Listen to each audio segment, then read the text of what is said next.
compañeras, compañeros, a esta nueva emisión de Alternativas. Karina Palacios, una psicoterapeuta que ha tenido también un entrenamiento en análisis político, en comunicación política, que ha sido catedrática universitaria, ha tenido la gentileza de aceptar nuestra invitación para conversar un poco por qué se están volviendo tan duros los corazones de los ecuatorianos y tal vez no solamente de los ecuatorianos. Así es que, bienvenida Karina, muchas gracias por aceptar la invitación. Muchísimo gusto, estimado Pedro. Gracias por permitirme compartir contigo y con tu audiencia. Es verdaderamente un honor. Bueno, hemos estado en estos días conmemorando la derrota de los nazis en la Segunda Guerra Mundial, pero parece ser que la estructura que genera este tipo de actitudes tan polarizadas, tan antihumanas, están presentes en distintas partes y parece ser que aquí también en el Ecuador hay una maquinita que genera permanentemente odio, que genera permanentemente esa toxicidad y lo que es más grave, porque bueno, que alguien lo diga y lo genere es una cosa, pero el que tenga tanta aceptación en segmentos tan diversos y significativos de la sociedad, me parece que debería llamar la atención a un análisis mucho más profundo. Y vos que has estado especializándote precisamente en la escuela de la psicología profunda, de pronto ahí tienes unos elementos fundamentales para poner a consideración de nuestro público. ¿Qué opinas? Muchas gracias, Pedro. De verdad, es un problema muy profundo, la verdad, porque echa raíz en la conciencia, en la conciencia social, en la conciencia colectiva.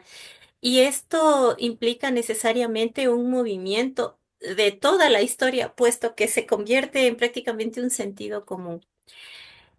El tema del fascismo es un tema que aparentemente y se vende en los medios como si fuera una postura política, como si fuera un estilo de gobierno, pero en realidad es muchísimo más profundo que eso y es la razón justamente por la que en Europa, por ejemplo, en la Segunda Guerra Mundial, eso terminó siendo entre una sorpresa y una vergüenza, como si lo hubieran estado viendo y no lo hubieran estado comprendiendo, como si lo hubieran estado actuando y no lo hubieran estado ni siquiera percibiendo como tal. Y eso empieza a ocurrir también acá. Es decir, hay ciertos mecanismos a través de los cuales el pensamiento, la actitud, particularmente la conciencia moral, existe una cosa que se llama conciencia moral, que es esta capacidad que tenemos los seres humanos de comprender la consecuencia no solamente personal, sino colectiva de nuestras acciones, ¿sí? Esa conciencia moral es justamente el objetivo, es el punto hacia el cual se dirigen ciertos mensajes, ciertos elementos de la realidad que están siendo instrumentados por poderes, por los grandes poderes fácticos, a través de los grandes medios masivos de comunicación. Esta conciencia moral termina siendo erosionada hasta el punto en el que justamente aparece esta dureza de corazón, aparece el odio. Aparece en el odio, aparece el miedo y aparece la necesidad de protegerse y de atacar a quien consideramos y se ha convertido, porque así se lo ha concebido, como un enemigo, enemigo que ha sido fabricado. Frente a esto, hay algunos otros elementos que están alrededor. Uno de ellos, y es fundamental, es que dentro de esta misma conciencia moral tenemos como seres humanos esta capacidad de confiar en nuestras percepciones, confiar en lo que vemos, percibirlo, interiorizarlo, procesarlo, reflexionar sobre aquello, sobre la realidad y después entrar en relación con esa realidad. ¿Sí? ¿Para qué? Para actuar sobre ella, para convivir en ella, sea para transformarla, sea para mantenerla, sea para protegerla, ¿sí? Entonces, la conciencia moral es este motor, ¿ya? Y cuando está erosionada esa conciencia moral, esta partecita en la que se supondría que deberíamos tener confianza en nuestros sentidos, confianza en lo que percibimos, tener la capacidad de ponernos en comunicación, en relación directa con la realidad, termina ausente, termina fracturada, ¿sí? Cuando eso ocurre, mm, a ese fenómeno en el que dejamos de confiar en nuestros propios sentidos, se le llama disonancia cognitiva. Y cuando existe disonancia cognitiva, cuando yo ya no confío en lo que veo, en lo que oigo, en lo que percibo, necesito a alguien que me dé leyendo la realidad. Sí, desafortunadamente, esa brecha la suele colonizar quien mayor poder de palabra tiene, quien mayor autoridad de cualquier tipo aparenta tener. Ahora, Y allí es entonces, ese mecanismo que estás describiendo me parece muy importante porque además de lo que te estoy entendiendo, esto se ujú, retroalimenta positivamente en el sentido de que mientras la gente está más confusa respecto a la interpretación que daba de lo que le pasaba, de lo que del vivía, de lo que entorno. percibía, ¿no es cierto? Ujú, Esa disonancia cognitiva entre lo que él creía y lo que percibe, lo que vive, le obliga a buscar otro intérprete. así es. Y como ese intérprete sigue generando una burbuja de mentiras que no tiene mucho que ver con la realidad, la confusión aumenta y la disonancia cognitiva aumenta, por tanto la confianza en lo que uno más o menos elabora se disminuye y más depende uno de otro intérprete, de otro generador de ideas que le dé diciendo las cosas, que le dé entendiendo las cosas. Exactamente. Si tú te das cuenta, cuando eso ocurre, es como si nos vaciaran de comprensiones y de entendimiento y como que fuéramos marionetas de la comprensión de otro. En ese momento ya nuestra voluntad no está presente porque nuestra comprensión no está presente. Y lo que decidimos y lo que hacemos y lo que entendemos no forma parte de nuestra conciencia, sino de la voluntad de un tercero, que obedece a sus propios intereses, no a los míos, que obedece a sus propias necesidades, no a las mías, que va a atenderse a sí mismo a través de mí, a través de mi energía social, a través de mi trabajo, a través de mi renuncia a mis derechos, a través de... Sí, porque eso le conviene. Yo sé que no es fácil comprenderlo porque parece que fuera toda una estructura paranoica, pero en realidad los estudios últimos de la última década, en realidad, en la psicología clínica y en el psicoanálisis, han hecho mucho énfasis en la psicopatización, porque todo esto que estoy hablando corresponde a un modelo en el que hay alguien, esto ocurre inclusive persona a persona, ¿sí? Y lo voy a poner con un ejemplo como entre persona y persona para que se Ubícanos, entienda en un primer poquito lugar, más. cuando hablas de psicopatologización, ¿estamos hablando de un tema de cómo la sociedad se está haciendo psicópata? Cuéntanos Así cuál es, es el concepto. exactamente. ¿Qué es la psicopatía? Es justamente, el psicópata tiene como característica fundamental la ausencia de conciencia moral. Cuando se ha resquebrajado, como he descrito hace un ratito, nuestra conciencia moral, estamos a un pasito de convertirnos en psicópatas. Solo es cuestión de introducir, de inocular allí algunos elementos que nos muevan hacia ya prácticamente no ver, porque ya no estamos viendo en la disonancia cognitiva, ya no estamos en contacto con la realidad. Entonces, ya no nos, ya no percibimos la diferencia entre el actuar nuestro, entre las consecuencias que tiene el actuar nuestro y nuestras propias, digamos, nuestros propios límites, nuestros propios valores. Ya no existe, ¿no es cierto? Una comprensión, una estructura de mi valor. Ya no existe una estructura de mi ética. Ahora, ¿qué erosiona? ¿Qué erosiona? Entonces empecemos desde acá, muy Ujú, didácticamente. ¿Qué erosiona la constitución de esa conciencia moral que normalmente, digamos, a través de miles de años, el proceso de hominización, digamos, se ha basado, ha podido resultar, al menos en algunas de sus experiencias fundamentales dentro de lo diverso que debe haber sido la experiencia humana? En algún sentido, ¿no es cierto?, la comunidad ha podido prosperar precisamente marcando en lo colectivo aquello que no podemos resolverlo en términos individuales, ¿no? Entonces, para poder trabajar, para poder convivir, para poder cooperar con otros, necesariamente debemos tener algo que en la visión de los freudianos llamaríamos el tema suprayoico, ¿no? Un super yo, un deber ser,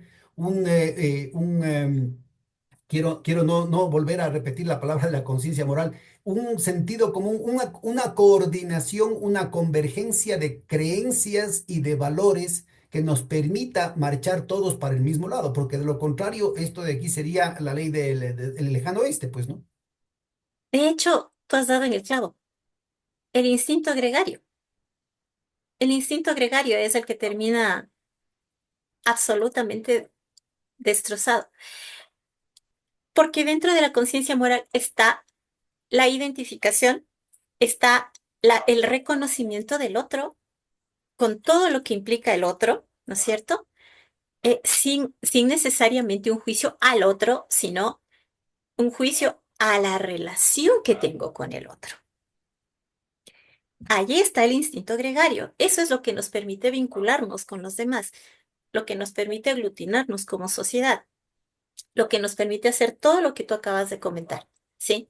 Es decir, crear un sistema de creencias a través de las cuales nos sentimos en convivencia, en coordinación, caminando en conjunto, como, digamos, un sentido de pertenencia. Exactamente eso termina por romperse. ¿Y por qué? Porque yo Entonces, no, porque ahí yo te diría, porque no solamente a los economistas somos los sumos sacerdotes, a propósito de que acaba de nombrarse un nuevo papa, somos los pontífices máximos de precisamente una religión que plantea que los individuos somos válidos por nosotros mismos y que cada cual mata su vaca, digamos, ¿no? Es decir, el tema ujú, del individualismo metodológico en términos científicos, en los modelos matemáticos, en las prescripciones de política, etcétera, etcétera. Pero en realidad nosotros somos parte, digamos, de un proceso social que ya va convirtiéndose, como mencionabas hace un momentito, en un sentido común, el sí, tema del individualismo y del hedonismo extremo. Pero yo insistiría en este punto más bien del éxito evolutivo que ha tenido ese instinto gregario al que hacías referencia en el desarrollo de la humanidad. Es decir, como individuos somos muchísimo menos, no nos valemos como puede valerse un caballito, un potrito a los minutos de lo que nace y ya se está parando solo, ¿no? Es decir, y lo mismo podríamos hablar del resto de los animales. Es el ser humano el que necesita el estar amparado todo el tiempo por el resto de la colectividad, empezando por una figura materna, por una figura paterna, independientemente de quienes sean quienes cumplan esos roles, pero necesitan que haya este proceso de abrigar un proceso de crecimiento y de maduración, ¿no? Entonces, esto que de entiendo hecho. yo que es parte de todos los mamíferos, en el ser humano tiene un componente cultural que lo hace ir más allá de un instinto, ya no es un tema meramente animal, sino que tiene que ver con una serie de opciones de libertad culturales que han hecho posible que las sociedades, las comunidades humanas puedan prosperar a través de la historia. ¿Qué es lo que hace que se rompa en este momento y sistemáticamente? ¿Qué es lo que hace que se rompa que tú llamas instinto gregario? Esto que sería esta opción, ¿no es cierto?, por el bien común. La movilización de otras fuerzas también primitivas, el miedo, el terror y el odio. Estas tres fuerzas, el miedo, el odio sobre todo, producen justamente una sensación de amenaza en donde yo tengo que identificar, y allí está la parte cultural. Porque si bien es cierto, el miedo es una reacción y es una respuesta natural para nuestra protección y para la protección también, obviamente, de la colectividad. La instrumentación del miedo en términos de tengo que buscar un culpable y a ese culpable lo tengo que eliminar. Se genera allí una fabricación cultural, como digo, de de figuras simbólicamente nocivas, amenazantes, que en la mentalidad, en el sentido común, nos están amenazando a la supervivencia, ¿sí? Entonces, es súper básico, ¿sí? La fascistización, la psicopatización de la sociedad mueve lo más básico y lo más primitivo que tenemos los seres humanos, que son estos instintos de supervivencia y de gregarismo, ¿sí? Entonces, ¿qué es lo que ocurre? Ocurre que cuando la masa tiene una cierta conciencia moral, va a aglutinarse, va a juntarse, va a caminar junta, como tú acabas de decir, va a encontrar propósitos comunes y eso es una fuerza.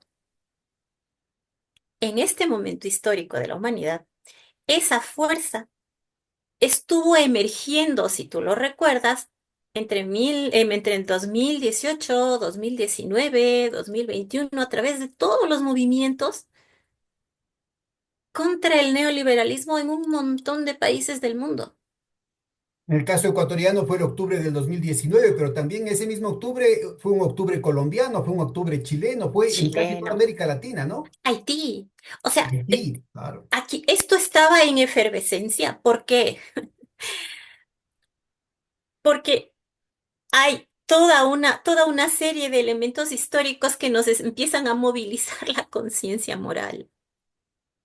Nos empiezan a movilizar el instinto gregario hacia la aglutinación, hacia la solidaridad, hacia los elementos más elevados a los que nuestra conciencia puede llegar. Hablo de conciencia en el sentido justamente de el autorreconocimiento como un ente humano que tiene la necesidad y la capacidad de juntarse con todos los demás justamente para eso, para su desarrollo, para su progreso, ¿sí? Y esto fue abruptamente interrumpido por un trauma colectivo planetario profundo. ¿Cuál fue? La La pandemia. pandemia, Y algunos ¿sí? dicen pandemia, ¿no? Bueno, Es para que no demasiado, crean en las teorías de la conspiración, por si acaso, óiganle al vicepresidente de los Estados Unidos lo que acaba de decir y que acaba de repetir en Europa y lo que empezó diciendo apenas posesionado ante la comisión, ante la reunión de los ministros de defensa de Europa. Oigan lo que está diciendo el actual ministro de Salud, Robert Kennedy Jr., sobre él lo ese... había dicho desde antes, ¿ah? Sí, sí. Sí, lo había dicho desde antes. Ese bicho salió de un laboratorio, ya lo sabíamos hace rato. ¿Cómo se liberó? ¿Por qué se liberó en ese momento? De qué forma pasó? La cosa es que ahí hay una coincidencia, en En todo donde caso, fue muy conveniente, fue muy conveniente fue para la extremadamente estructura de poder. conveniente y fue muy bien utilizado. Porque uno de los temas, como acabo de decir, uno de los temas fundamentales para la psicopatización y para la fascistización, para cualquier interés de manipulación, es asestar un golpe. Provocar Asestar miedo. un golpe muy fuerte que provoque terror y debilitar esta noción de colectivo. Porque cuando tienes un momento extremo, pueden pasar solo dos cosas. Que te aglutines hasta el punto de que seas una sola fuerza, ¿no? Porque la solidaridad y la capacidad gregaria y la empatía suman mucho más. Y lo otro es que atomices absolutamente y polarices totalmente a la sociedad. Y la instrumentación de la pandemia, de ese trauma de la pandemia, aquí obró a través de uno de los presidentes que estuvo a cargo, del presidente que en ese momento estuvo a cargo. ¿Cómo? Con la absoluta negligencia criminal, por ejemplo. Claro, fueron decenas de miles de muertes que pudieron haberse evitado de haber habido otra gestión de lo público, pero también si no se hubiera prepagado la deuda externa, cosa que además le Exacto, significó un premio al ministro de Finanzas, señor Martínez, que ahora tiene un puestazo en Washington, ¿no? exacto. Entonces, si tú te das cuenta, las cabezas gobernantes de un país, de una sociedad, tienen esta conducta completamente fuera de lo humano, ¿verdad? Allí no aparece la empatía. De hecho, hay mensajes de parte de ese antiguo presidente, cuyo nombre realmente no me gusta mencionar porque no me siento muy cómoda, Cuyo nombre no quiero acordarme. porque ojalá se desaparezca de la faz de la tierra el nombre. Este, eh, este presidente tenía mensajes como el tipo, ellos votaron por mí, pero yo les odio, ¿sí? Cosas de esta naturaleza. Burlarse de la gente con enfermedades terminales. Tener políticas de exterminio para su propio pueblo, como quitarle, justamente en el medio de una pandemia global, quitarle el presupuesto a la salud, ¿no? Hacer este pago de la deuda, hacer cualquier otra cosa que no fuera lo necesario y lo que el sentido común humano habría atendido, Lo ¿verdad? que un mínimo de sensibilidad humana hubiera exigido. Lo mínimo de empatía, empatía sola, ni Por eso es siquiera que aparece compasión. el baño de popularidad del nuevo presidente, el banquero Lazo, el rato que entra al poder y en 5 minutos resuelve las cosas que el otro no había hecho en meses, pues, en años. Porque es todo orquestado, porque no es gratuito, no es coincidencia, no. Los poderes fácticos no son entes aislados que están allí solo actuando cada quien a su antojo. No. El capital, en principio, y sus otros intereses de poder, que más bien son necesidades de sumisión para sostener eso otro, ese poder, requieren, exigen en este momento de la historia una cantidad ingente de seres humanos, ¿sí? Una cantidad ingente de energía de trabajo que cueste nada, poco, y que incremente su capacidad de acumulación. Porque simplemente en este momento ya, si es que no se hace así, vuelve a ocurrir lo que empezó a ocurrir del 18 al 19. Esta generación de la conciencia colectiva que permite, a ver, esto no está bien, que me permite estar en contacto con mi realidad y entender que esto está haciendo más daño que bien. Estas políticas económicas, estas políticas, este ejercicio de gobierno va en desmedro de las mayorías, está generando más miseria, está generando más dificultades. Estuve en contacto con mi realidad y por eso pude reaccionar frente a ella.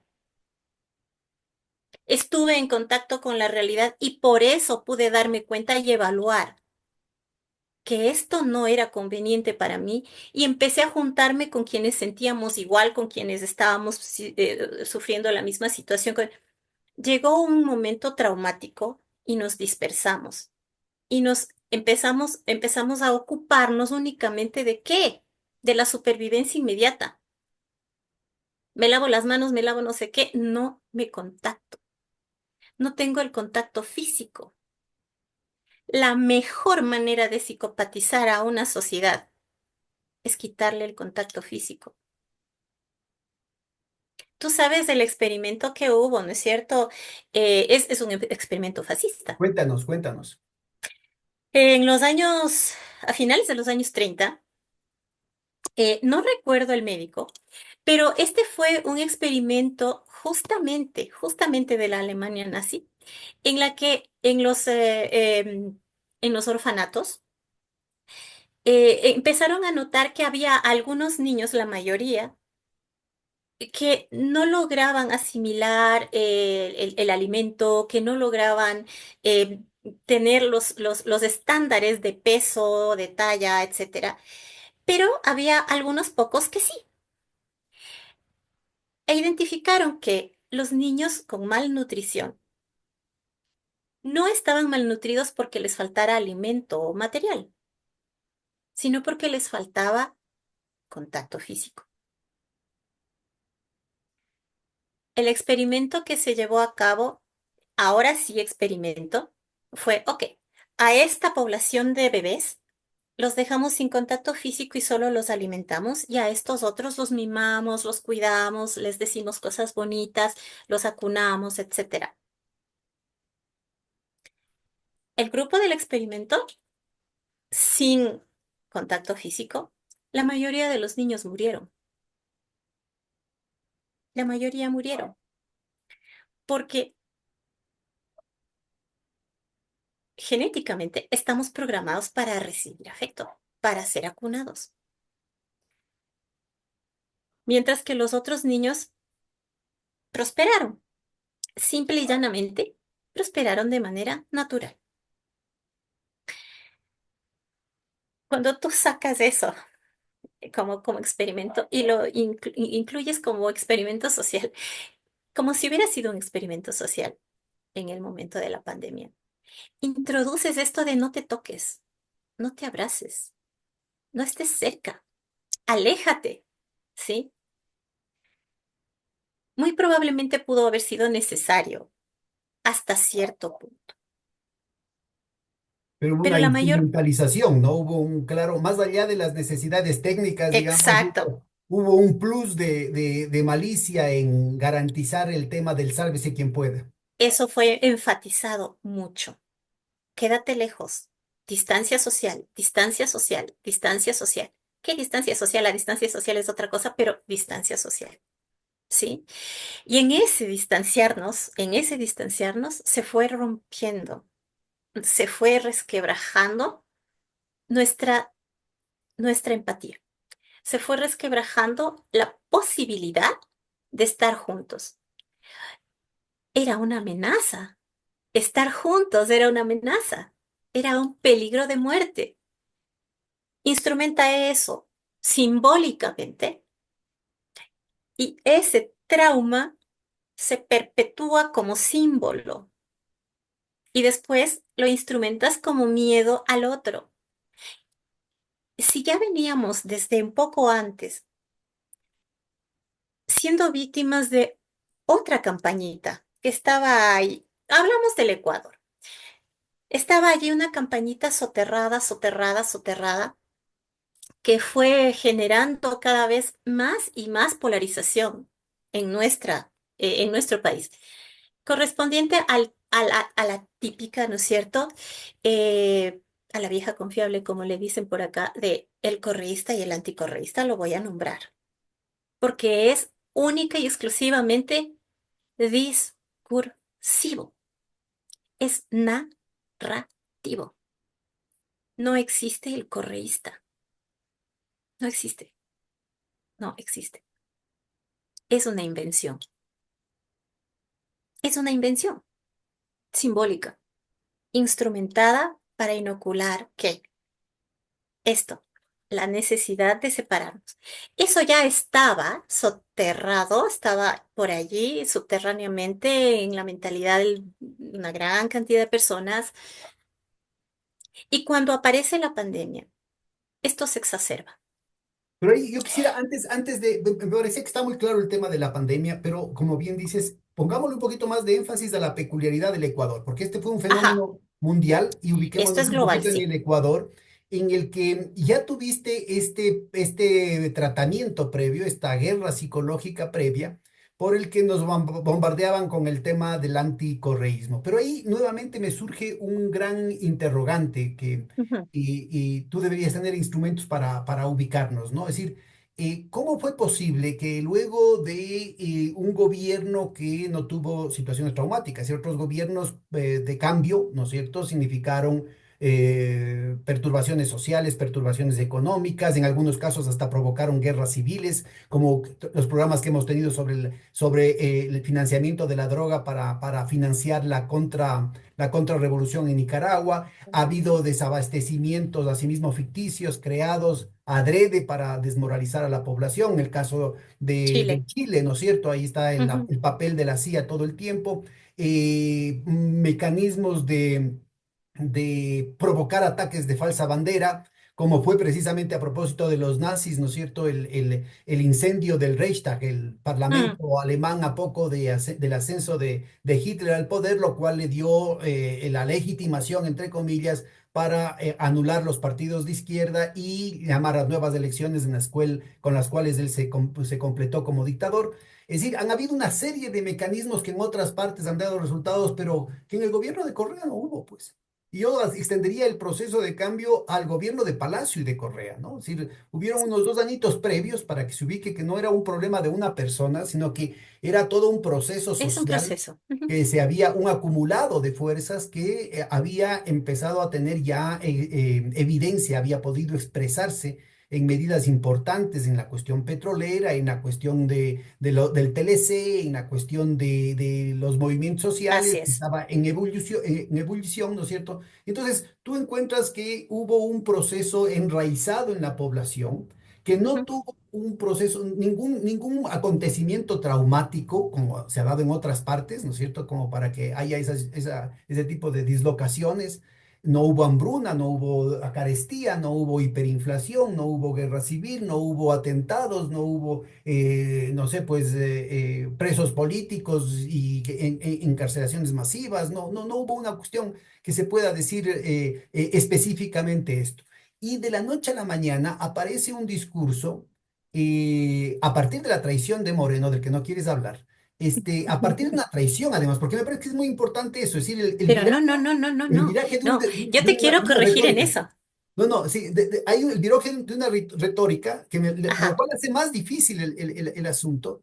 Y de pronto un segmento muy significativo de la población, muchos de ellos beneficiarios de la década de cambios, rápidamente se identifican con esa bandera, ¿no es cierto? Y tienen de ahí en adelante un sesgo de confirmación terrible, porque no hay disonancia cognitiva que les funcione, ¿no? Es decir, simplemente se aferran y se enconchan en una mentira con más mentiras y se atrincheran con más mentiros y con más odio porque se dan cuenta de que no tiene ninguna relación con la realidad que están viviendo. Es decir, todo lo que ellos veían, todas las mentiras que se dijeron al principio, uno podía de incauto, ¿no es cierto?, quedar atrapado en esas mentiras, si es que después decían, a ver, con la misma plata que se robaron los correístas, se ha hecho mucha más obra, pero no hay obras. Entonces, así de elemental, digamos, ¿no? Entonces, Sí. ese mal manejo de la economía que les impidió que a ustedes se hagan millonarios, ¿no es cierto? Van a ver cómo a partir de ahora va a haber empleo, va a haber producción, pero no ha habido empleo, no ha habido producción. Entonces, no Es sé, más, voy a está cada vez entender. más precario. Antes, Mira, enfoquémonos en el periodo antes, anterior a la pandemia. antes. Y yo quiero irme un poquito atrás. Ya. Agosto de 2013 es en donde empieza la campaña de deslegitimación de la imagen del gobierno de ese entonces. Agosto de 2013. ¿Por qué?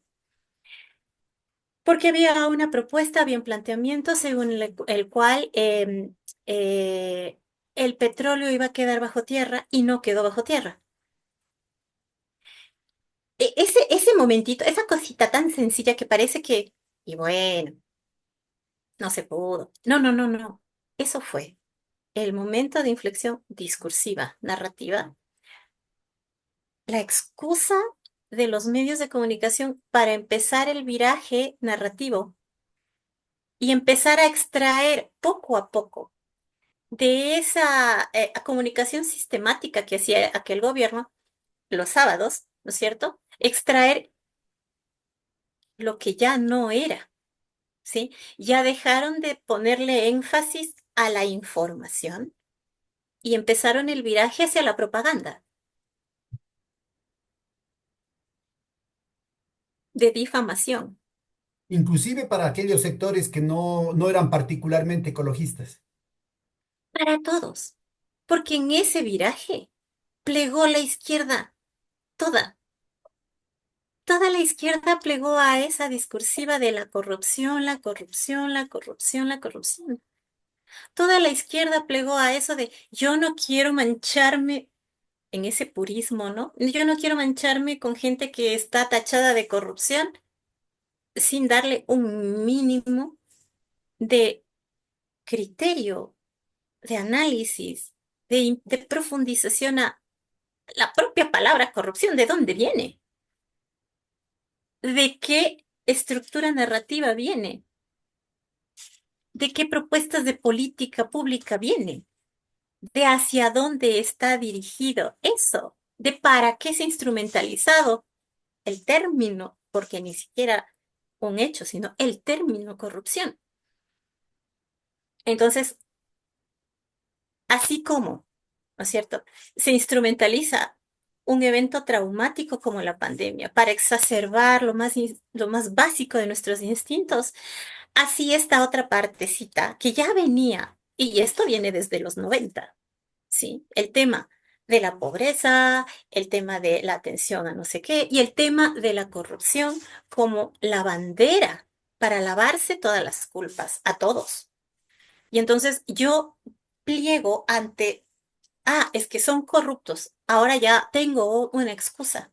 Son corruptos y entonces yo me desapego de allí y empiezo a plegar y a ser una fuerza utilitaria, útil a los poderes fácticos sin chistar, sin chistar.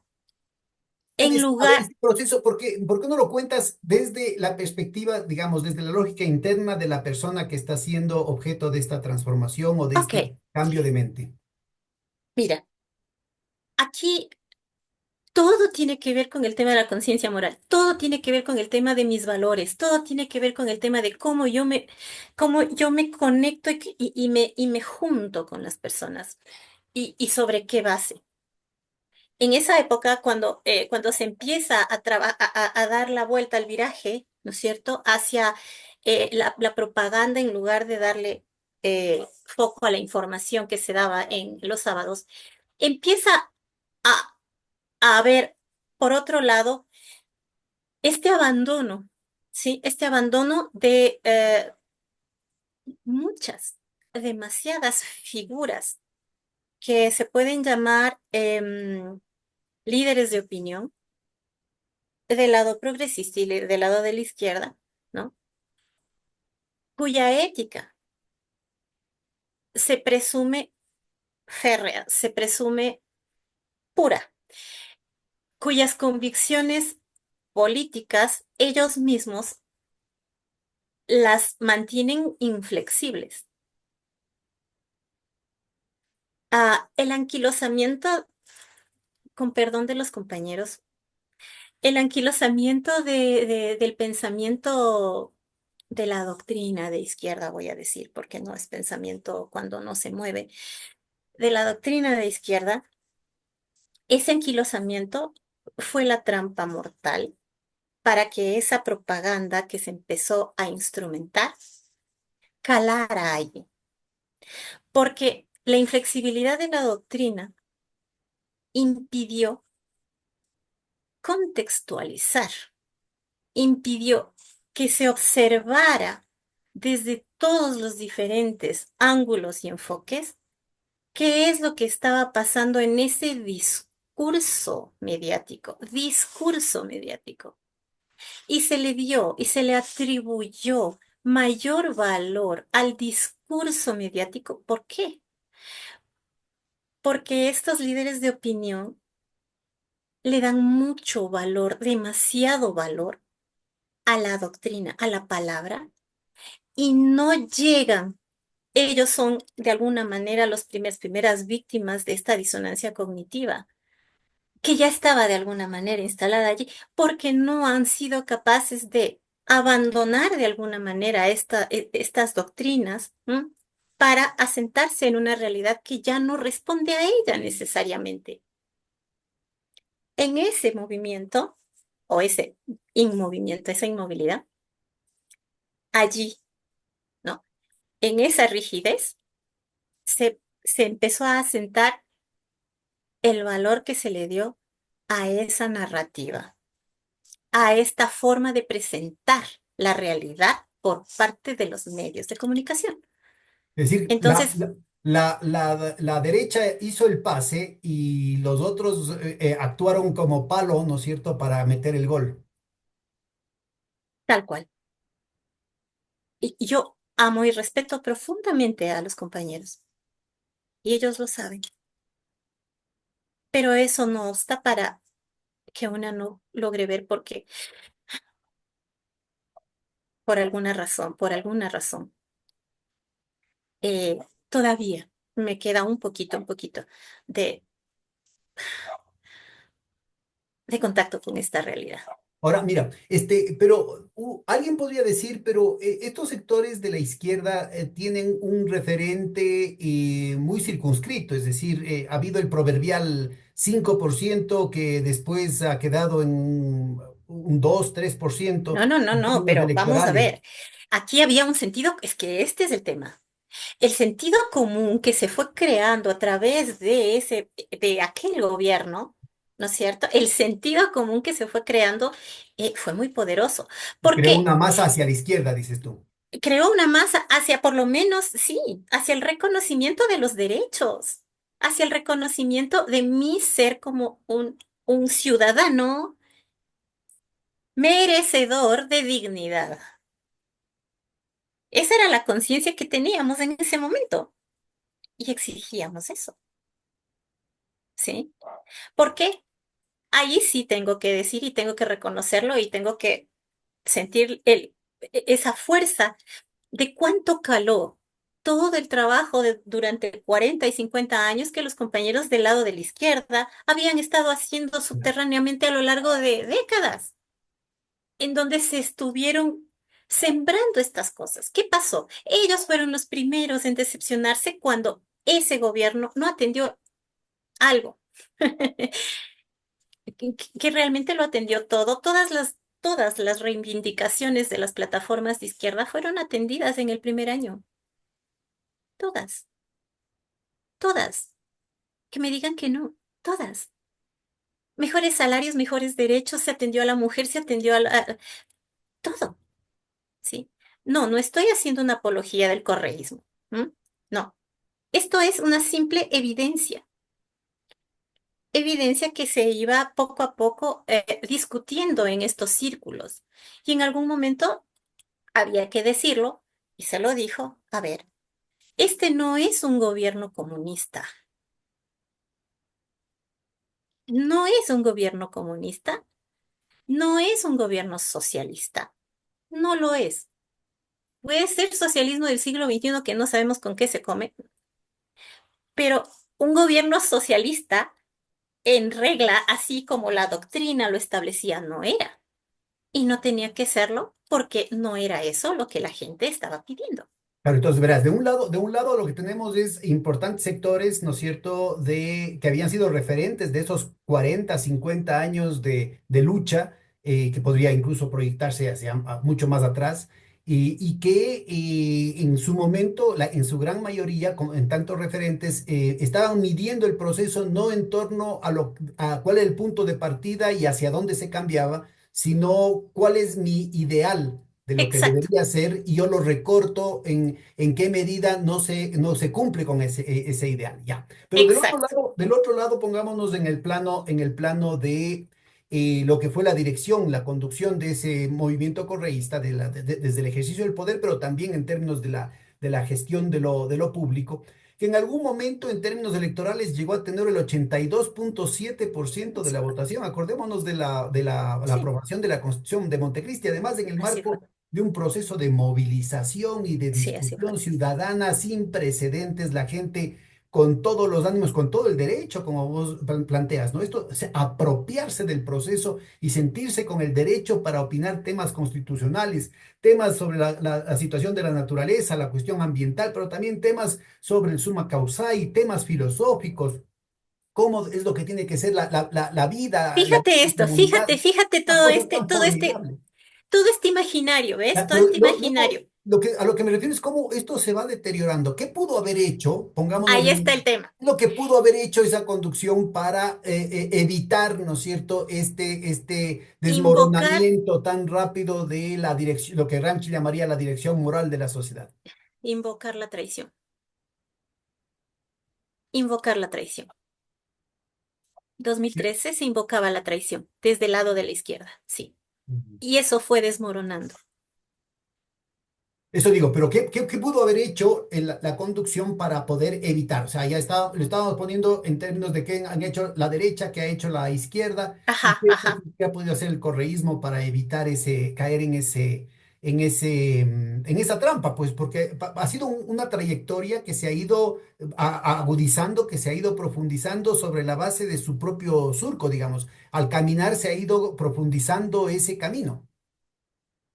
Lastimosamente sí. Bueno, quisiera mencionar, antecitos que esto, Claro. quisiera mencionar lo siguiente. Cuando en este imaginario que está haciendo ebullición, se invoca la traición, se cae el referente moral. Y eso es en cascada, desde los líderes, desde los líderes de opinión hacia los demás, hacia abajo. Esto ya en los sectores de izquierda. Entonces empieza a desmoronarse el apoyo efectivo, objetivo, el militante, vamos a decir. ¿Sí? Ese es el primer trauma. Ese es un trauma. Porque cuando la izquierda entra en este proceso, los militantes, los activistas, las personas más entusiastas que no tienen esta inflexibilidad doctrinaria, ¿m? Se sienten convocadas, se sienten esperanzadas y traen consigo una gran masa crítica de intelectuales, de profesionales, de jóvenes.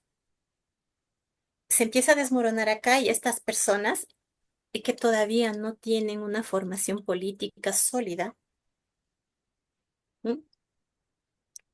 Pierden el norte, se confunden. Ese es un trauma, ese es un trauma político fuerte.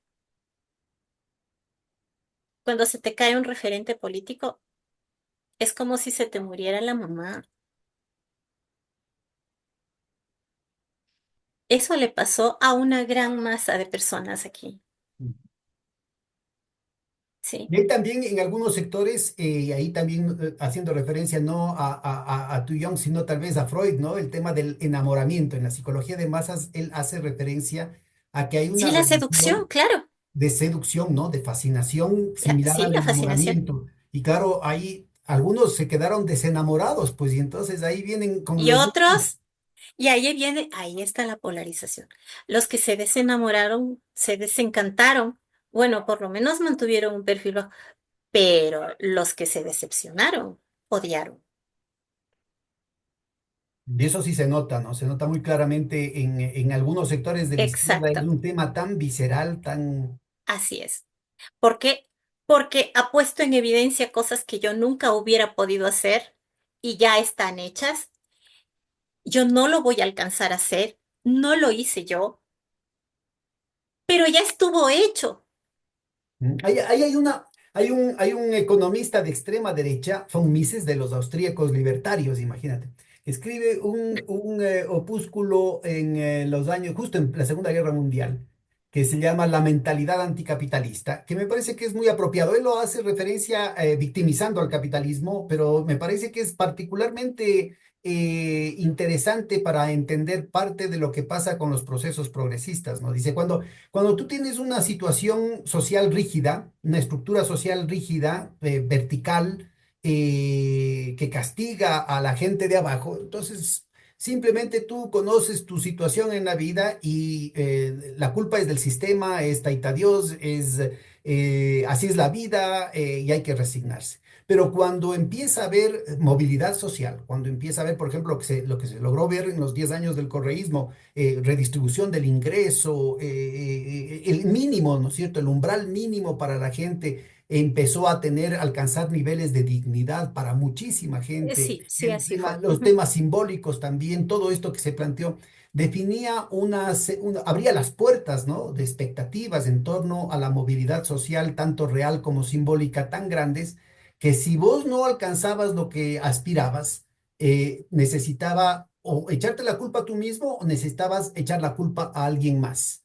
Y entonces yo creo que ese también fue un factor importantísimo y más aún en aquellos sectores militantes de la izquierda que no fueron particularmente integrados o en algún momento fueron desligados del Así proceso fue, y sí. que rápidamente plantearon una situación de enemistad personal, pero visceral, ¿no? Y claro, finalmente terminaron siendo extremadamente eh, útiles, ¿no? Al desmantelamiento total de lo poco que se habría Ahora, déjame que avanzado. ya más o menos caracterizamos el tema de parte de los referentes sociales y de los movimientos sociales en la izquierda tradicional. Ujú, Ubiquémonos en la derecha tradicional, porque también hay un proceso de transformación muy importante, es decir, la actitud de un Febres Cordero, que sería el referente político más extremo de la derecha de los últimos 50 años. Y fue muy violento, fue una experiencia de violación sistemática de derechos humanos, inclusive de ruptura de algunos principios constitucionales básicos, digamos, de lo que se asumiría en términos de la democracia representativa y el equilibrio de poderes, pero había una autocensura de parte de la propia derecha, inclusive del propio Febres Cordero, ¿sí? ujú.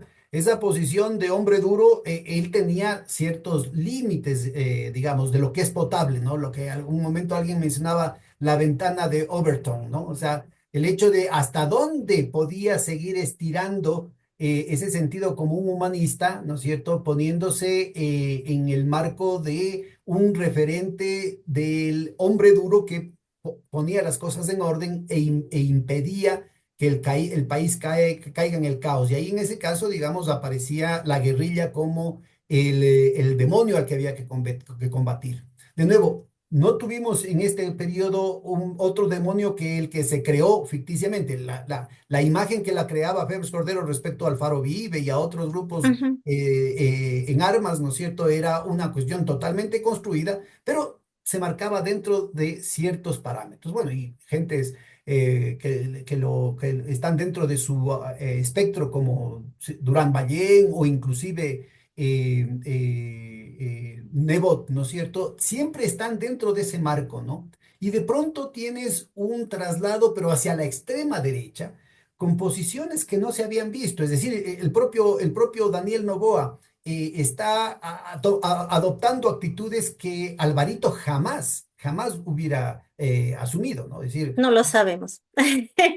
Porque sí, este no es no, un tema personal. sí, no es un tema personal, me refiero en términos a la imagen que proyecta, a la imagen que se Ok. construye, ¿sí? En la imagen que se construye de un Alvarito que dice, cuidado, que yo de enemigo soy muy malo, no quieren tenerme como enemigo. Esa es una Ajá. cuestión que en el discurso de Alvarito no aparecía. Te digo, en términos de, no de las personas, sino del referente que construyen, del discurso que están construyendo y de dónde a dónde está esa tesitura. Igual con Febres Cordero.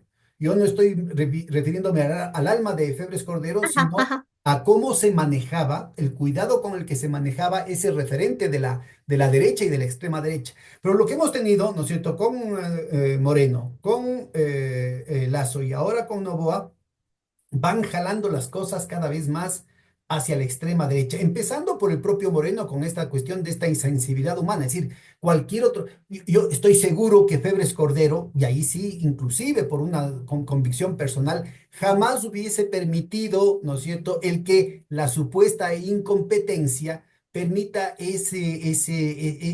la muerte tan brutal y tan indigna de tantos miles de personas. Es decir, es una Ujú. cosa que no cabe en un Febres Cordero, no cabe en un Sixto Durán Ballén, no cabe en un Nebot, ¿no? Pero la imagen anodina de un Lenin Moreno terminó siendo disculpada, es que está enfermito, es que no sabe cómo mismo la cosa, es que es inexperto, ¿no? Y Ya, luego lo mismo, mutatis mutantis, fíjate ese nivel de permisividad, vuelve a operar con Lazo y vuelve a operar de una manera cada vez más perversa con Novoa, ¿no? perversa.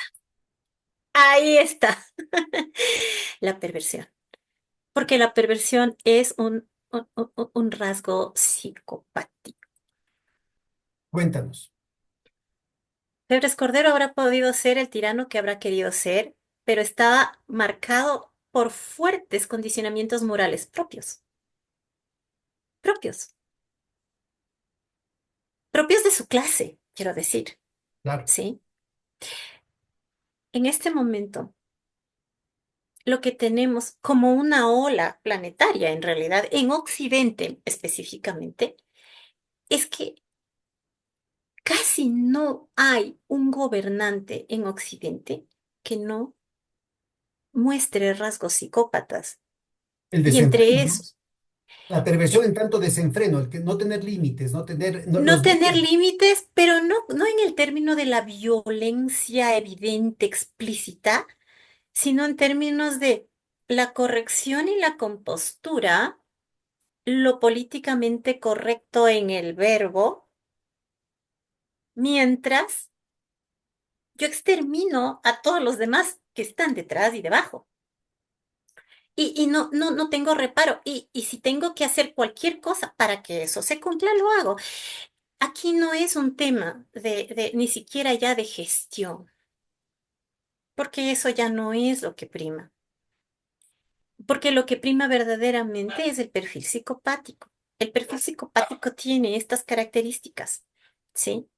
Primero, cero conciencia moral, por lo tanto, no tengo freno, no tengo límite, no me importa, no tengo vergüenza, no soy cínico porque no estoy, porque no puedo ver, no veo, ¿de qué están, cuál es su problema? ¿De qué se preocupan? No entiendo. Y el perverso termina siendo el ideal del neurótico, en la medida que él puede hacer las cosas que yo quisiera hacer, pero que esa Eh, conciencia moral me impide. Mi conciencia moral no Bueno, me lo y permite. también, mira, el hecho de que con toda el desparpajo y el cinismo, sobre todo Noboa, ¿no? Ha mostrado que él puede hacer lo que le da la santísima gana, se pasa por encima la constitución, las leyes, hace lo que le da la gana con la exmujer, hace lo que le da la gana con la vicepresidenta, hace lo que le da la gana con sus ministros, hace lo que le da la gana en las elecciones, inclusive en el debate presidencial dice, sí. La empresa no es mía, es de mi familia. ¿Va a pagar los impuestos que debe? No. Es decir, esta situación parece ser que también fascina, es parte del encanto que tienen Por ciertos sectores supuesto, populares que compensan por ideológicamente, supuesto. simbólicamente su impotencia con el hecho de que su líder aparece que puede, haciendo lo que le da la santísima gana. Sí, sí, es una proyección. Es decir, yo que tengo cero poder, que no tengo nada, que me estoy muriendo de hambre, yo me proyecto allá y creo que él hace lo que yo quisiera hacer y que no voy a lograr hacer en 1.000 millones de vidas porque no formo parte de ese círculo. Y se convierte después en un delirio y se convierte en un fanatismo. El fanatismo es un delirio, ¿ya? Y entonces, masas delirantes, defendiendo, masas delirantes desposeídas, defendiendo a un psicópata.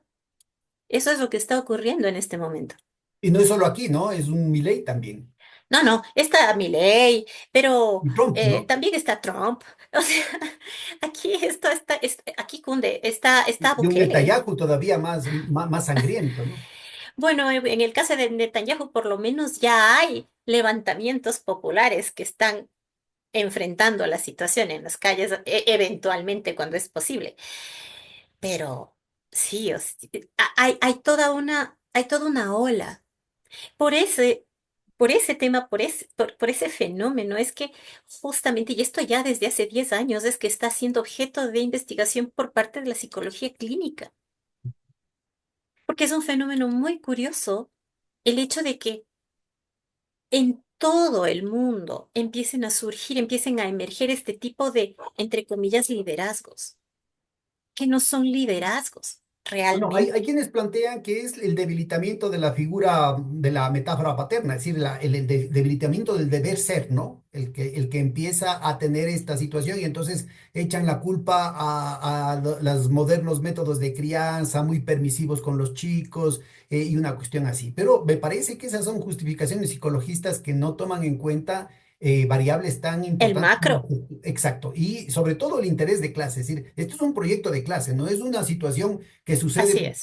mocosos malcriados, sino que al contrario es la construcción de una psicología social que favorece cierto interés de un capitalismo en crisis, ¿no? Y nos despoja. Porque es que en la psicopatía tenemos un montón de fenómenos. Está sí, esta parte de la ausencia de conciencia moral, pero también está toda la conducta psicópata en donde está la perversión, es decir, la necesidad de exterminio. Está el no asumir jamás responsabilidad sobre lo propio, sobre las consecuencias de sus acciones y siempre buscar un culpable y echar allá todas las consecuencias, ¿no? De lo que yo estoy haciendo. Pero tú planteas, el fanatismo es un delirio, ¿no? Y El fanatismo es un delirio, en sí, ese delirio estamos con una situación cada vez más alejada del movimiento de la realidad, porque pero estamos por en un supuesto. momento de crisis tanto a nivel mundial como a nivel del Ecuador, Es en que el mira que ahí la mira ahí lo evidencia que de las pasa. condiciones de vida de la mayoría de la gente no Ujú. daría pues para este tipo de ilusiones y de fanatismo. Esta burbuja falsa que nos hemos creado respecto a la realidad tendría que contrastarse cotidianamente con el hecho de que no hay empleo, no hay bolsillo que alcance, no hay condiciones de vida para estudiar siquiera, la violencia está por todos lados, trepan las cosas. Me parece que es evidente Sí, a todo nivel social el hecho de que hay una degradación de las condiciones de vida y no solamente económicas, ¿no? pero precisamente ahí en donde la disonancia cognitiva tiene un enorme, enorme efecto, porque tú puedes ver eso y existe una cosa que se llama atribución en psicología, ¿sí? ¿Qué es la atribución? Es identificar la fuente adecuadamente, objetivamente, ¿no? De dónde provienen las cosas, en dónde se producen. Eh, Cuando yo no tengo adecuadamente establecida mi noción de la atribución, que eso hace parte de la disonancia cognitiva, yo no fue Tete, es culpa de Correa. O sea, es eso. Si yo estoy hecho pedazos, se me cae la casa, no tengo dinero para hacer las reparaciones, no tengo trabajo, mis hijos no tienen en dónde estudiar, no puedo darles de comer, no, es culpa de Correa. ¿Por qué? ¿Por qué es culpa de Correa? Si ya hace 7 y 8 años que no existe ese señor aquí. ¿Por qué? No, porque es el chivo expiatorio de todas las consecuencias de las acciones de los psicópatas, del gobierno psicópata, que no es una persona, es un sistema, es un proceso prolongado que ya lleva desde, voy a decirlo, desde Moreno hasta acá. ¿Y cómo salir de este círculo vicioso que se Oh, retroalimenta a sí mismo?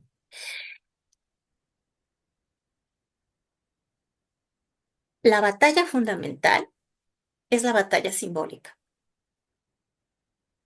La batalla fundamental es la batalla de la palabra, de la narrativa, porque está instalado ese sentido común. El sentido común psicópata está instalado ahora en nuestra sociedad ecuatoriana.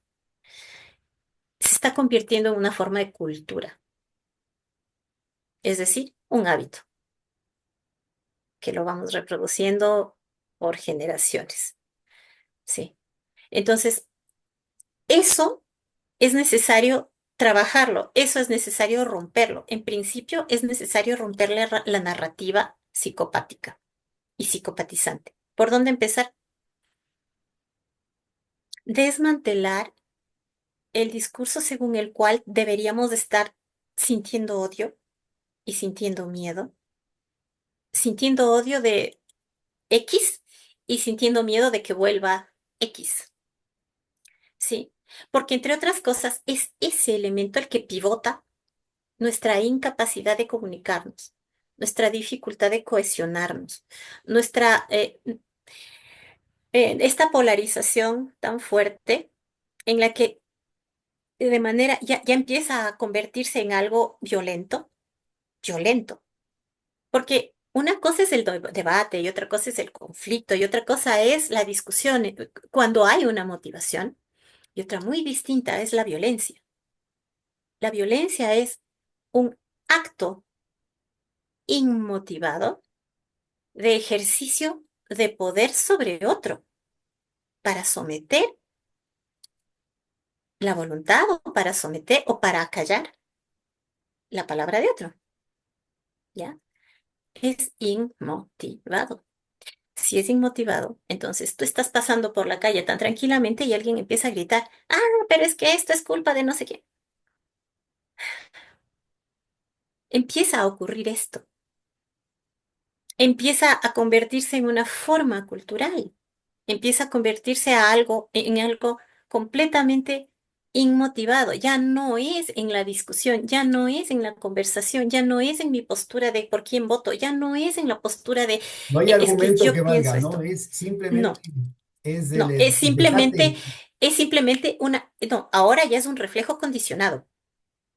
O sea, ahora ya somos el perrito de Pavlov, es un reflejo condicionado. Yo digo, por ejemplo, em, pues yo quisiera, así, porque se me ocurre, ¿no es cierto? Me invento. Yo quisiera que me regalen el peso del Palacio de Carondelet en oro. Sí, lo digo de manera sana, de manera totalmente ingenua, de manera ta, ta, ta. Y alguien por ahí que me ha escuchado responde, es que ya se lo llevaron y ya se lo robaron y no sé qué. ¿Cuál? Pero si yo lo que quiero es que me lo regalen. Yo estoy haciendo una broma. Ese tipo de situación, eso es violento ya, porque es totalmente inmotivado. Es una sociedad enferma, pero ¿cómo hacemos para empezar a curarnos? ¿Cómo hacemos para empezar a Así, sanar? aquí así, evidenciándolo, poniéndolo de relieve.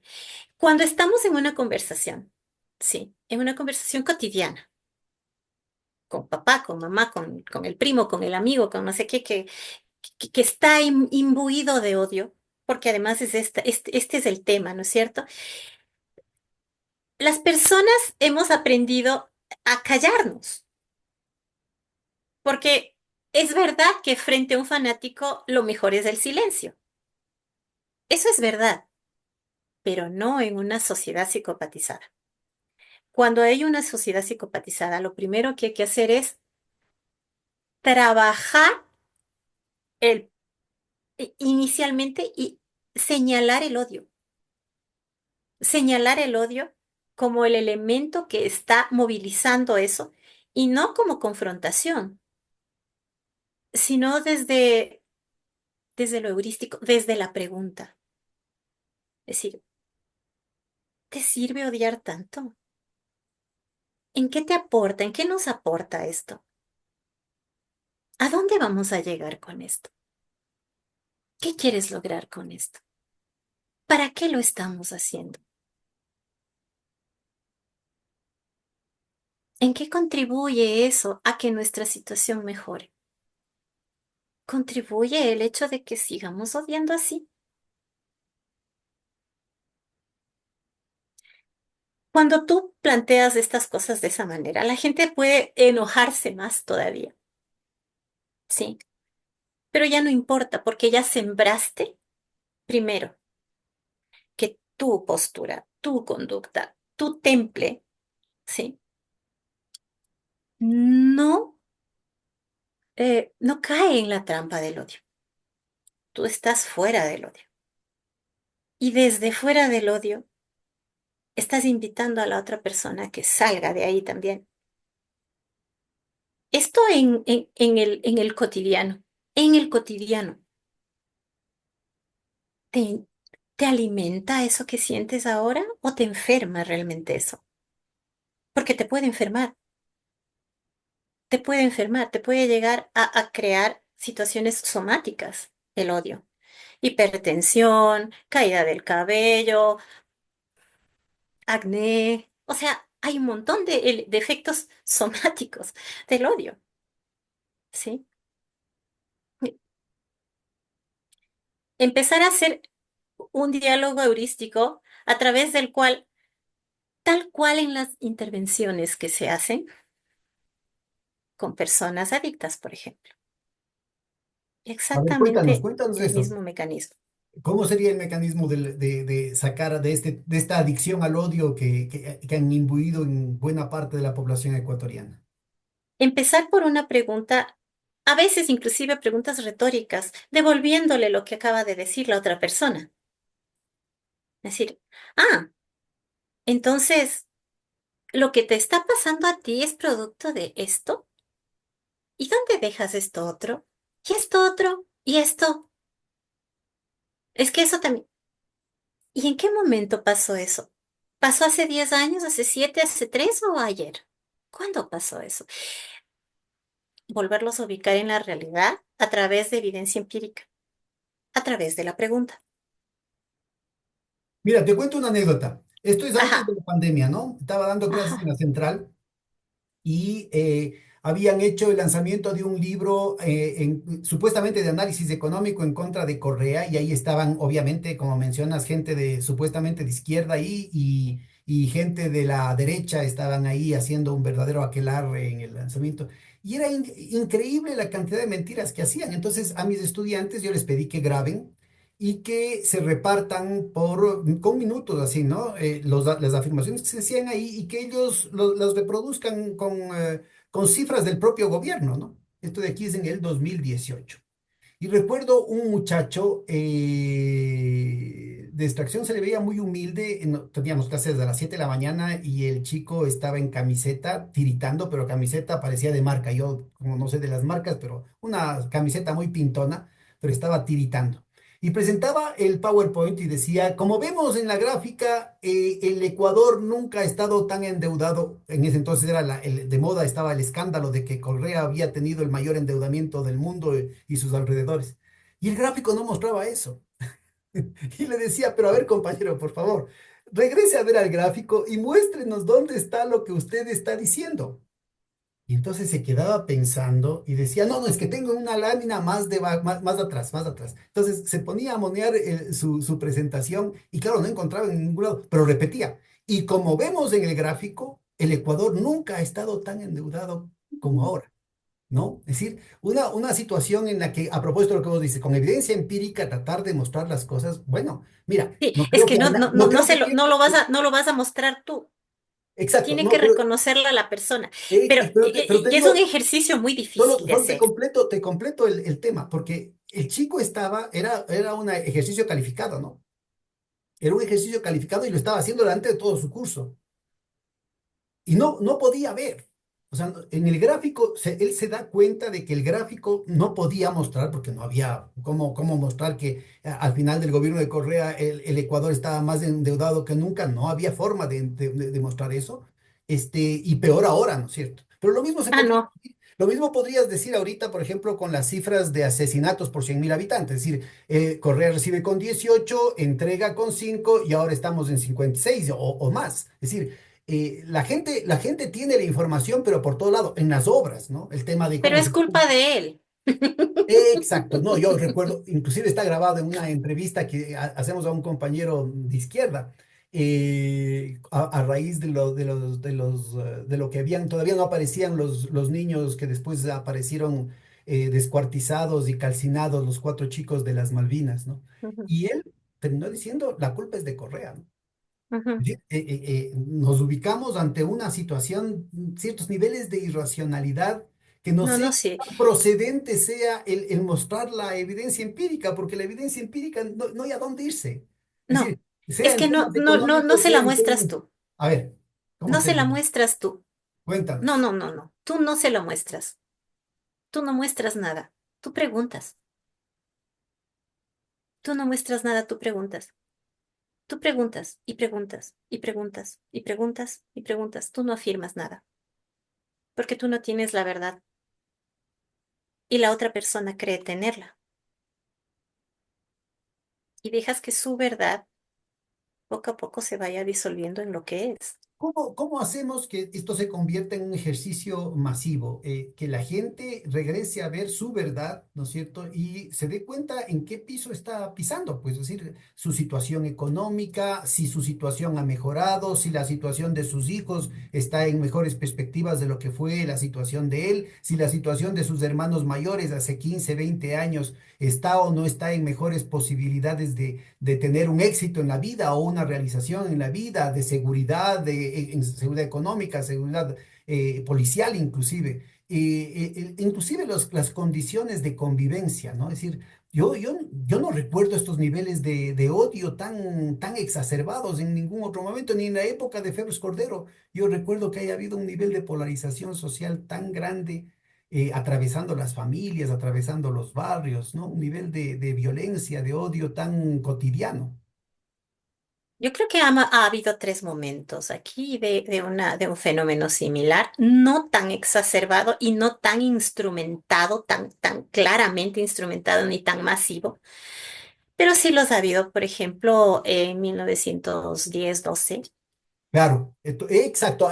Con Francisco Borja estuvimos conversando justamente de que en lo que se lee del odio que provocaron en contra de los Alfaro se notaba clarito, ¿no? Como fueron Y construyendo también es instrumentado a través de la iglesia, ¿no?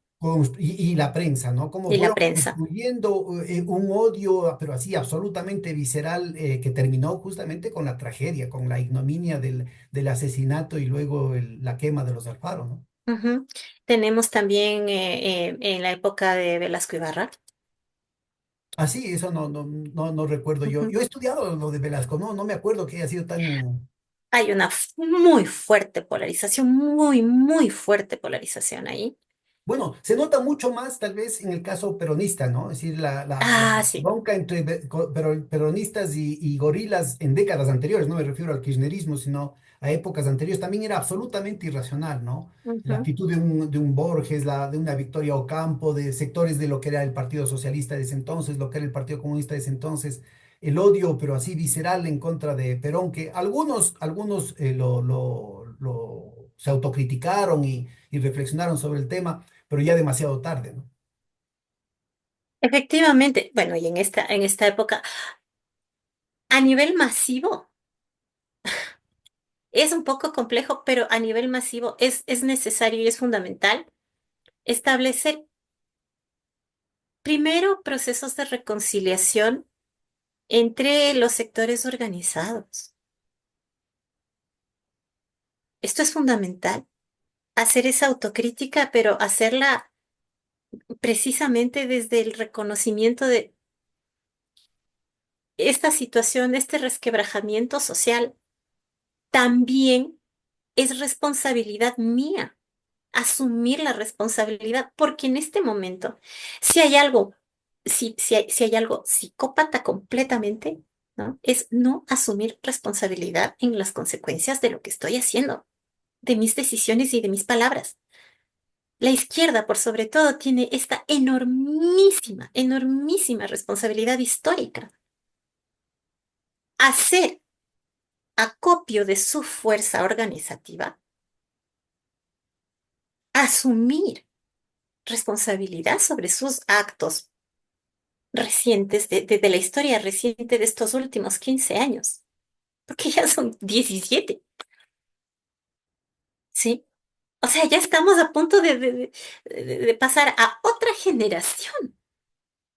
No se puede pasar a otra generación sin haber hecho una evaluación y sin haber asumido responsabilidad histórica sobre las negligencias, pero también sobre los logros.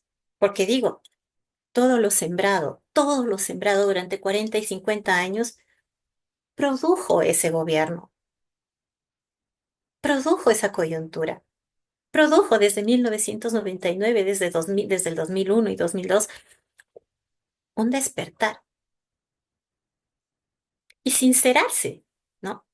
Asumir la conciencia moral, de nuevo, del colectivo, no del sálvese quien pueda y que no me vean con los...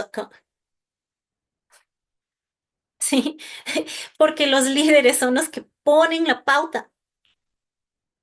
Los líderes ponen la pauta. Si los líderes fueron los primeros que se quebraron y plegaron a ese proceso, de fascistización de la conciencia colectiva Ahora, del Ecuador. yo nuevamente regresaría a, a esa pregunta. ¿Y qué más, qué otra cosa pudo haber hecho Correa? Hablemos del 2012, 2013, que hubiese evadido esta trampa ideológica y psicológica en el que ha caído el país en su conjunto. Sinceramente no sabría qué habría podido hacer en ese momento, pero quizás, quizás, em, puesto que Correa no precisamente tiene una formación socialista. Y el problema no es Claro, Correa. es un economista de izquierda, es un economista progresista, es antiimperialista, es antioligárquico, pero no Ujú. necesariamente es un hombre formado en lo que ha sido la militancia de la izquierda tradicional, pues, ¿no? Ajá. Ese es su límite, más allá de eso no íbamos a esperar nada más. No creo que él como figura, no creo que él como líder de su movimiento hubiera podido hacer más de lo que hizo. Lo que hizo, lo hizo y no podía haberlo hecho de otra manera. A los que hay que apelar realmente es a los otros líderes, porque Bueno, una yo te sola diría que persona. al principio sí, ¿no? Es decir, yo creo que ahí había mucho olfato político en Correa en los primeros años que logró neutralizar la típica campaña anticomunista. Pues acuérdate cuando estuvo en la primera elección que decían que, como siempre, ¿no? Que así como ahora es el cuento de que vamos a terminar como Venezuela, entonces era que vamos a acabar como Cuba, como Nicaragua, que te van a quitar los guaguas, que te van a quitar la televisión, que te vas a quedar sin carro. Y logró vencer, logró sobrepasar la fuerza con la que se intentó invalidar como a tantas otras candidaturas se lo hizo en su momento, ¿no? Porque se tomó la batalla simbólica en serio y la ganó. Luego, me parece que quedó muy presa también de la metodología del marketing político, de las Sí, encuestas y el marketing, y eso lo ha planteado una verdadera cárcel, no solamente psicológica, sino también intelectual, teórica para él y para el equipo que conduce a esa corriente de pensamiento, que ha sido tremendamente funcional, digamos, a esta ofensiva ya instalada de sí. bombardeo psicológico, ¿no? De guerra psicológica contra nuestra población. Efectivamente, uno de los problemas más graves y una de uno de los errores más profundos que se cometieron a nivel discursivo, narrativo, simbólico en ese periodo de 10 años fue dejar brechas, porque ya había roto con la narrativa hegemónica. Lo hizo, lo logró, fue un exitazo, razón por la cual todavía tiene un, un gran capital político electoral, porque eso caló fuerte, ¿ya? Pero ¿qué pasó? En esa brecha no insertó información, no insertó educación política, no insertó militancia, no insertó, ¿ya? No configuró pensamiento. ¿Qué puso ahí? Propaganda. Sí. Y tú no puedes Y parte neutralizar. también en la medida en que nunca vivió esas dificultades de la militancia, tampoco pudo reconocer el que su propia candidatura y su propia candidatura y su propia conciencia personal era producto de un acumulado histórico construido desde la izquierda, ¿no? Es Claro, ese es que ahí antiimperialismo, están esa las antioligárquica, megalomanías. no Ujú. existe desde otras fuentes políticas, desde otros referentes Así es, intelectuales, al menos en el Ecuador, que no sean desde la izquierda.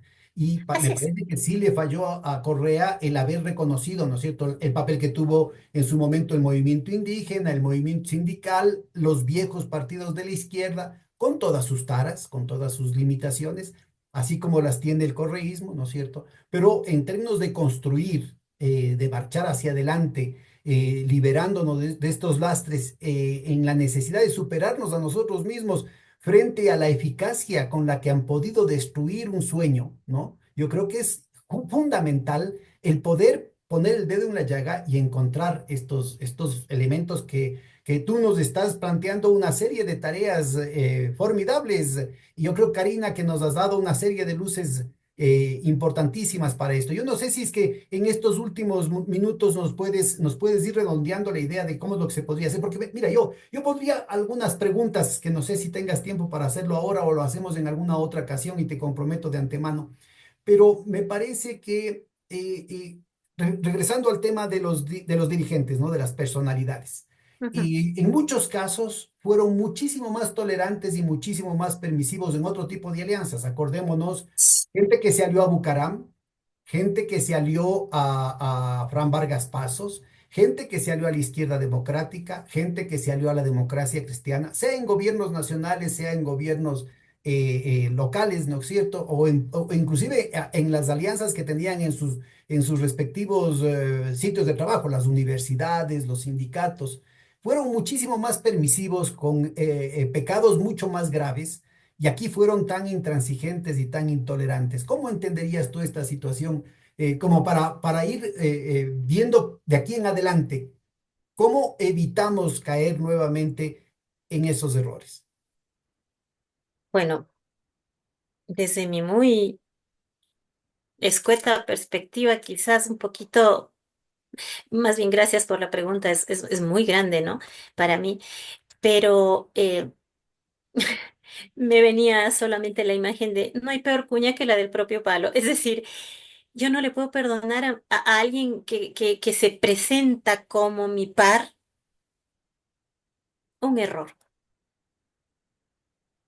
No le puedo permitir. O sea, si yo soy un líder, si yo soy el máximo representante de la doctrina socialista, comunista, anarquista, inclusive, ¿sí? Yo no le puedo permitir a alguien que utiliza la palabra izquierda, socialismo, comunismo, anarquismo, hacer cosas que están opuestas a eso. Opuestas a la doctrina me refiero, a la doctrina. No al pensamiento, porque el pensamiento es movimiento y, y en el movimiento lo que yo hago es extraer de la realidad eso que hay que transformar y utilizar las herramientas teóricas y metodológicas del análisis de cualquier cosa, ¿no es cierto? Cualquiera sea el modelo que yo utilice de la izquierda, empalmarlo aquí y comprender mejor esto. No querer que esto de acá, ¿sí? Sea lo que se imponga a esta realidad, porque eso no funciona así. Y en esa medida hay demasiada rigidez en la doctrina.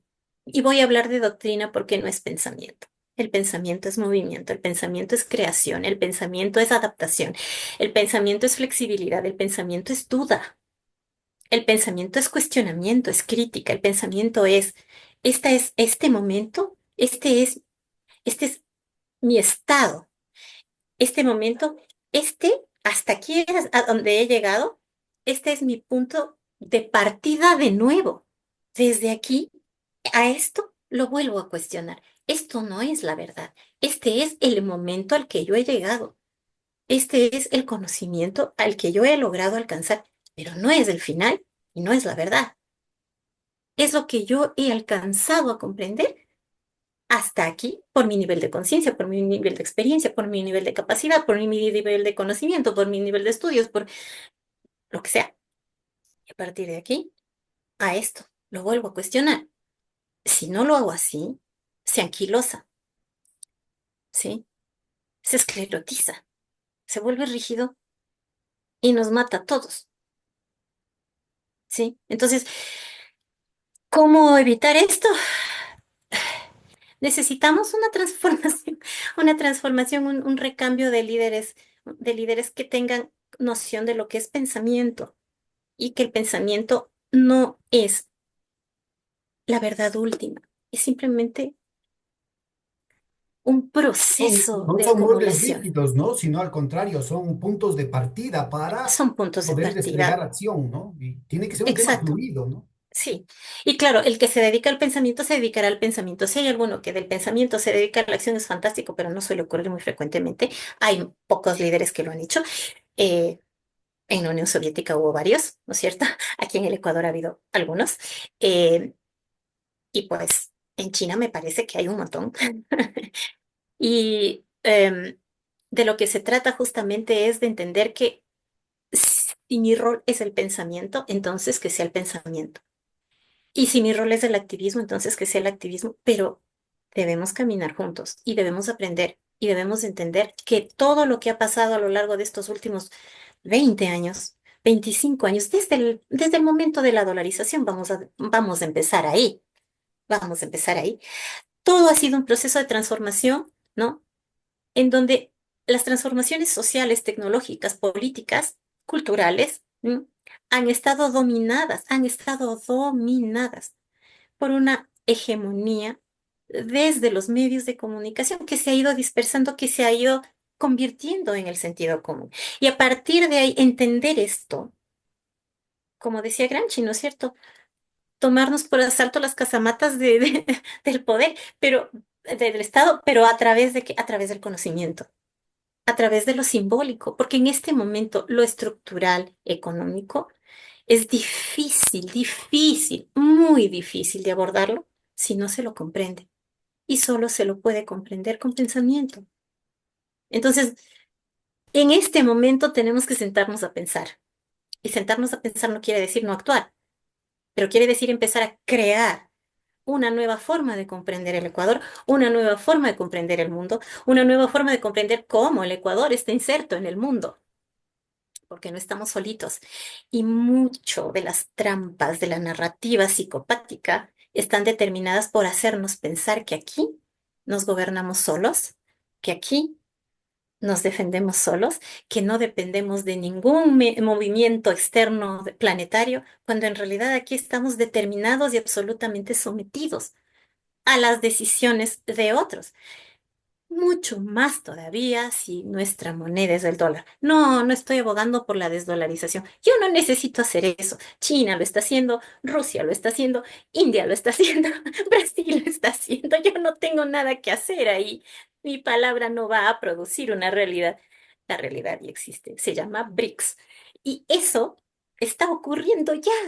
Independientemente de que aquí haya un Noboa, o haya un Pepito, o haya un Correa, o haya un Pedro Páez en la presidencia. Sí, y tenemos que tomar eso en cuenta. Y esto sí es necesario de identificarlo. El gobierno liderado por Correa sí tenía esa información, sí consideraba los movimientos de la economía mundial para tomar decisiones aquí dentro. Por eso no nos hundimos junto con otros en el 2008. Mm, Eso. Estupendo. Oye, yo te molestaría, te comprometo desde ahorita para ver si podemos hacer algo más o menos con cierta regularidad. Creo que es parte de la sanación oírte. Muchísimas gracias, Karina. Qué No sé si gusto. quieras cerrar la sesión con unas últimas palabras. Gracias. Pues te agradezco muchísimo, querido Pedro. En realidad esta ha sido una sesión terapéutica para mí. Ha sido un gusto conocerte. Gracias a todas las amigas, a todos los amigos que nos están escuchando. Eh, la polarización de nuestro país es grave, es dolorosa y es una trampa. Es una trampa que efectivamente la fascistización del sentido común nos lleva a la extinción como seres humanos. En principio, porque se nos endurece el corazón, como tú dijiste al inicio, pero después, porque ya vemos normal el exterminio de otros. Y eso no es algo que debamos tolerarnos a nosotros mismos. Gracias. Y para eso es necesario ponerle todo, voy a ser romántica, todo el amor que sea necesario para callarnos, escuchar y preguntar, ¿por qué piensas? ¿Por qué sientes así? ¿Te hace bien? ¿Nos lleva a alguna parte? ¿Te hace más humano? Solamente esa reflexión para terminar y que muchas gracias por escuchar. Gracias a ti. Reflexiones claves para nuestra audiencia. Un gran abrazo y hasta la próxima. Chao, Karina. Gracias. Chao, Pedro, gracias.